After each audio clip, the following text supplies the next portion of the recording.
श्री हरिवंश आप सभी को, उम्मीद करता हूँ आप सारे मजे में होंगे, खुश होंगे और श्री जी की परम कृपा आप सबके ऊपर बरस रही होगी। दोस्तों, एक भाई ने कमेंट करके कहा कि वो अपनी सिस्टर की शादी में बिजी थे, इस वजह से वो अपनी जो मालाएं हैं वो पूरी नहीं कर सके और ऐसा करीब 3-4 दिन तक रहा। एक बहन का ये क्वेश्चन आया था कि उनकी अभी शादी हो गई है और अब जो है वो नए ससुराल में आ गई हैं, तो नए ससुराल में आने की वजह से एकदम नए नए घर में आ गई हैं, तो उनसे जो नाम जप है वो नहीं बन पा रहा और करीब ऐसा उनके साथ 5-6 दिन से हो रहा है। लेकिन मन के अंदर एक अपराध भाव बन रहा है कि अब वो कैसे करे, इतने लंबे समय से उन्होंने नाम जप नहीं किया है और आश्रम में वो दीक्षा के लिए निवेदन भी करके आ गए हैं। तो हमें इस बात को अब समझ लेना चाहिए कि ये स्थिति किसी के भी साथ हो सकती है। हम संसार में रिश्ते नातों में फंसे हुए गृहस्थ लोग हैं, तो हमारे साथ समस्याएं अक्सर हो जाती हैं। किसी के साथ दुख है, किसी के साथ सुख है, कोई किसी रिश्ते नाते में फंस गया है, किसी की तबीयत खराब हो गई है, ऐसी स्थिति है कि बिल्कुल नाम जप नहीं हो पा रहा।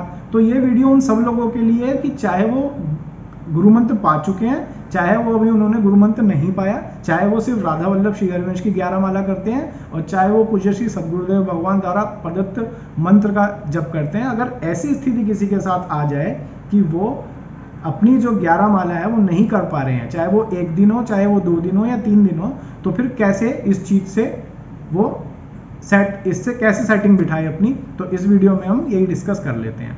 तो पूज्य श्री सद्गुरुदेव भगवान ने जो आज्ञा करी है वो इस तरह से है कि एक एग्जाम्पल तौर पे मैं आपको बता देता हूँ कि मान लीजिए किसी से ऐसी स्थिति बनी कि 3 दिन तक उन्होंने अपनी जो है माला जाप नहीं करी, यानी टोटल 33 मालाएं उनके ऊपर पेंडिंग हो गई। यानी हम दिन की 11 माला जपते हैं और 3 दिन की मालाएं अगर पेंडिंग हो गई हैं तो यानी कि हमारे पास 33 मालाएं पेंडिंग है।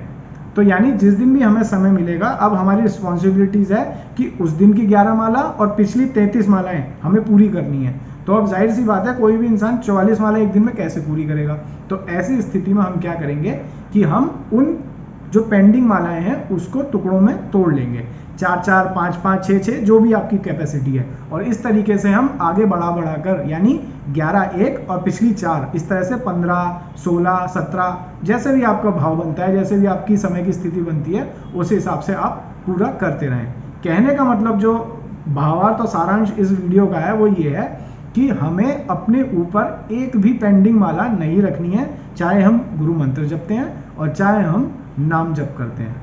कोशिश हमें ये करनी चाहिए कि हम डेली कुछ भी करें, कैसी भी स्थिति में रहें, कोशिश ये होनी चाहिए कि हम अपने गुरु मंत्र की 11 माला पूरी कर लें, हम अपने नाम की 11 माला पूरी कर लें। फिर भी ऐसी स्थिति अगर बन जा रही है तो बस इतना याद रखना है कि जैसे भी हम फुर्सत में आते हैं, हमें अपनी पिछली जितना भी बकाया है मालाओं का वो पूरा कर लेना है, चाहे वो टुकड़ों में करें और चाहे वो एक मुश्त करें।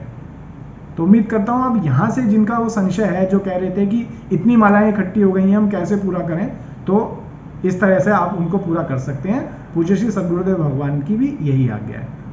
जल्दी मिलता हूँ आपसे एक नए सब्जेक्ट पर, नए वीडियो पर। वीडियो अच्छी लगी हो तो लाइक जरूर कर दिएगा। अपना ख्याल रखिएगा। श्री हरिवंश।